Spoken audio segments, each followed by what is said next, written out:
Tom Abbate, and I'm here to talk to you about motions to revoke and motions to adjudicate.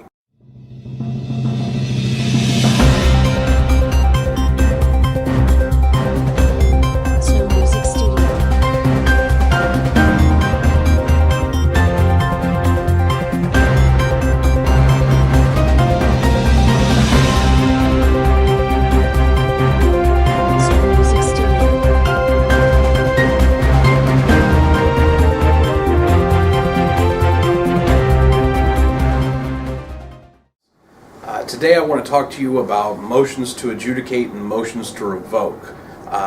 These are motions filed by the state whenever someone is either put on probation, and that can be either deferred adjudication, which would go with a motion to adjudicate, or straight probation, which would result in a motion to revoke. Now, these types of matters are handled whenever someone has already entered a plea of guilty to an offense and has been placed onto some sort of probated sentence.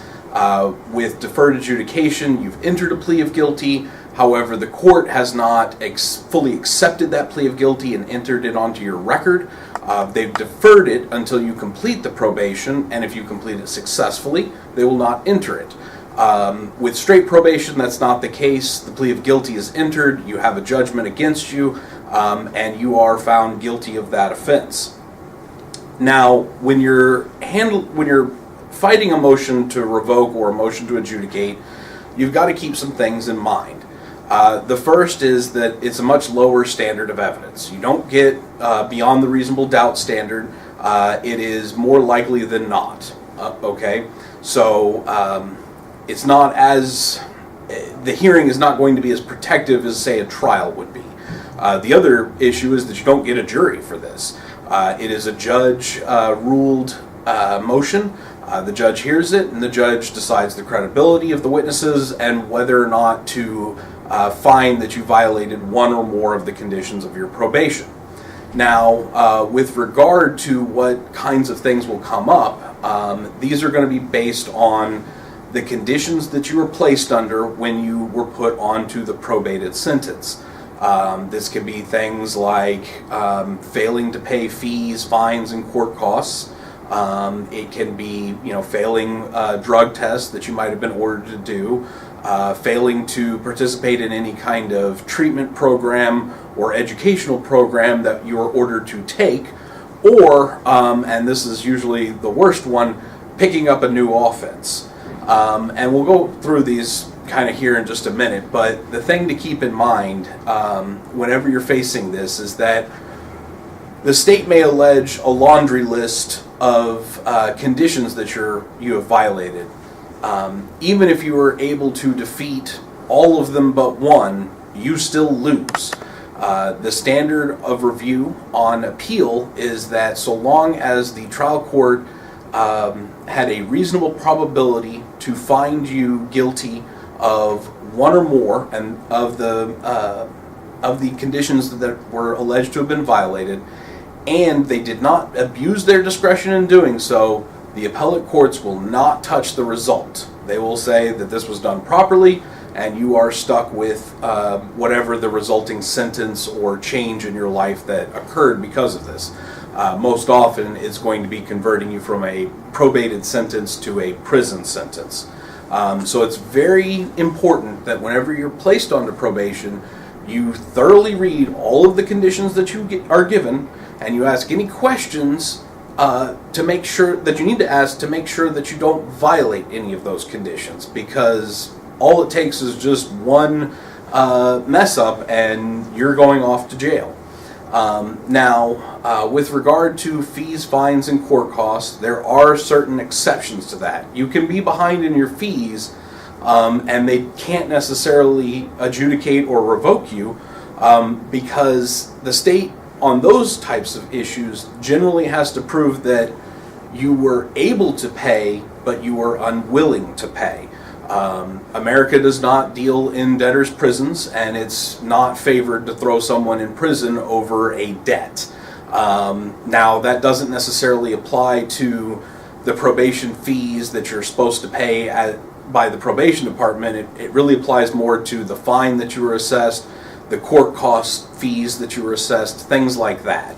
The state has to be able to prove that, you know, you had a job, you were making this much money, and you just simply blew off your obligation. If they can't prove all of that, then they're going to have some trouble getting you revoked on that basis.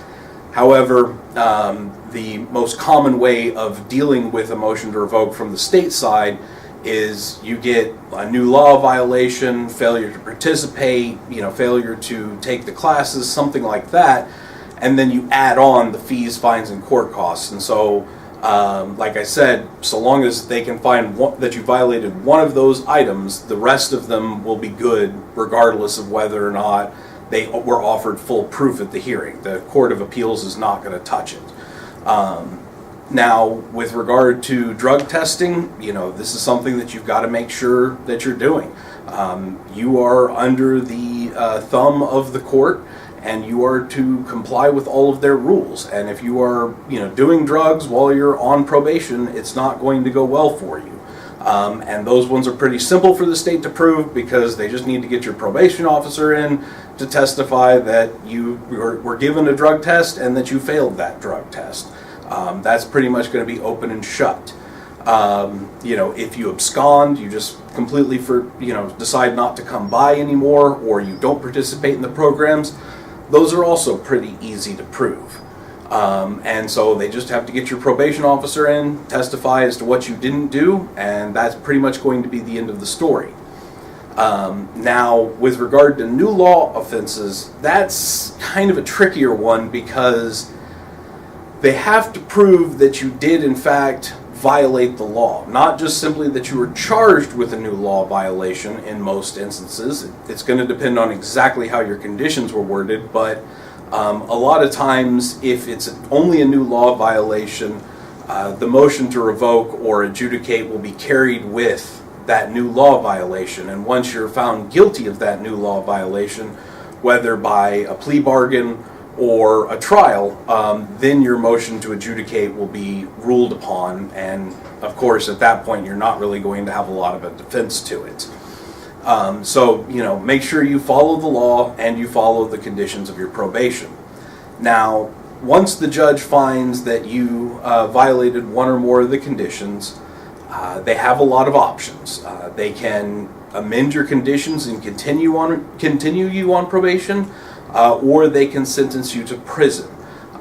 Typically, depending on the severity of what you did, is going to determine what the end result was. So if it's, you're behind on your fees, you maybe failed a few drug tests, but you didn't pick up any new law violations and you've otherwise participated, in all likelihood, you have a shot at getting your probation extended, at least with the first one. As if you keep coming back for this issue, the judge is probably going to get a little mad at you, and at some point is going to stop giving you chances. If it's a new law violation that you're convicted of, especially if that results in a prison sentence independently of the motion to adjudicate or the motion to revoke, you are probably just going to go to prison on that if they decide to carry it forward at all. It's really going to depend on the circumstances. Now, as far as with what amount of time the judge can give you, it depends on which one you had. If you have a deferred, the whole range of punishment is open to the judge. So, for instance, if you were given a deferred for a second-degree felony, the judge can sentence you anywhere between 2 and 20 years. He's not limited in any way.